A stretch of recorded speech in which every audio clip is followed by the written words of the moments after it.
विरोधात मोर्चा तशी करायला काढण्यात आला होता, काय सांगा, काय नेमकी मागणी होती? नंबर 1 ऑगस्ट 2024ला सर्वोच्च न्यायालयाचे मुख्य न्यायाधीश डी.वाय. चंद्रचूड आणि 7 जजच्या खंडपीठाने जो निर्णय घेतला होता तो असंवैधानिक आहे. त्याचा निषेध करण्यासाठी आणि ज्यांनी समाजाला आरोपीच्या पिंजऱ्यात उभं केलं त्याला उत्तर देण्यासाठी आजच्या कार्यक्रमाचं आयोजन करण्यात आलं.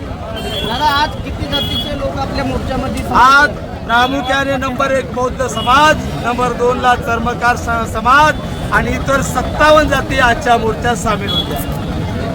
पुढील भूमिका काय असेल जर सरकारने जर उपवर्गीकरण रद्द नाही केलं तर तुमची पुढील भूमिका काय असेल समाज? नंबर 1 सुप्रीम कोर्टाने उपवर्गीकरण करा असा निर्णय दिलेला नाही.